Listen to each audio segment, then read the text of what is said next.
In the first 2 story chapters that I previewed last week of Neo: The World Ends With You, the world of Shibuya is balanced comfortably between fresh and wonderfully familiar.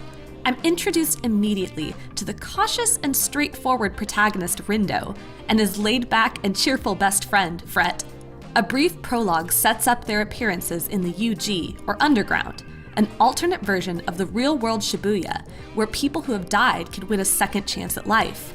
To get it, they must triumph in the Reaper's Game, a 7-day competition that challenges the deceased with puzzles, challenges, and battles against strange, dark creatures called the Noise. Rindo and Fret, thrown into the UG following a truck accident, become Team Wicked Twisters in a battle to return their lives to normal. RNS? Reaper Networking Service. Be sure to check the official account. Official account? Yes. The team element of Neo immediately sets it apart from its predecessor's isolated, pessimistic hero Neko. Rindo and Fret, though not without their own troubles, are far more open to forging connections with those thrown into the game with them, making them more immediately endearing. Gotta focus. So what are we thinking here? Early on, they bond with the mysterious Sho Minamimoto, a familiar face from the first game who's clearly got his own motivations for hanging out with 2 goofy kids. His incessant math puns don't quite land the same now that he's playing for the protagonist's team and not building giant mounds of garbage all over Shibuya, but I'm willing to give him time. What's the probability of you 2 surviving the game? 1 zepto%, if that. Far more interesting are Neo's new characters, like the goth Reaper Shoka and the new Game Master, Shiba. In its opening hours, Neo is at its strongest when it's not leaning too heavily on memories of its aged prequel. While brief glimpses of returning characters like the Prince, Eiji Oji, were pleasant treats, I hope that Neo mostly stays away from trying to forge deep lore connections between games, and focuses instead on telling the stories of Rindo, Fret, and the friends and enemies they make throughout the Reaper's Game.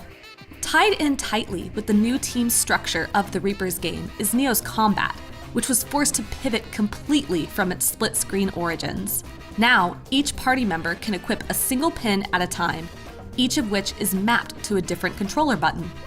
The types of pin attacks, spanning melee slashes, bursts of flames, spikes of ice, long-distance beams, and far more, will instantly be familiar to veterans of the first game.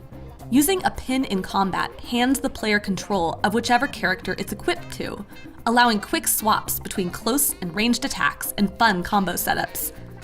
Though the game's early hours weren't enough to assess how deep this new system goes, I was impressed with how natural it all immediately felt, despite its on-paper differences from the DS game.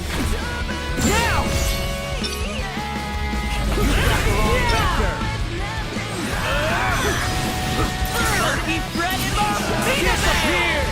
In fact, much of Neo felt intimately familiar. It was difficult for me to stay focused on finishing the preview content in the time allotted to me because I was so eager to explore UG Shibuya like I had years ago. I kept getting distracted by scanning the thoughts of passersby. I hunted down and defeated a secret pig noise, a rare monster that makes its return in Neo. I chained noise battles together in hopes of winning rare pins off enemies, or evolving the ones I had in my arsenal into more powerful and interesting versions. I stopped and stood around in the street multiple times, bouncing in my chair to the incredible soundtrack of both remixed favorites and new tunes. And all that's without even unlocking the food and fashion elements of Neo, which I know are coming but didn't get a chance to see. The opening hours of Neo: The World Ends With You are mysterious, energetic, and stylish as hell. All the prerequisites I wanted out of a sequel to a game that was all 3 throughout.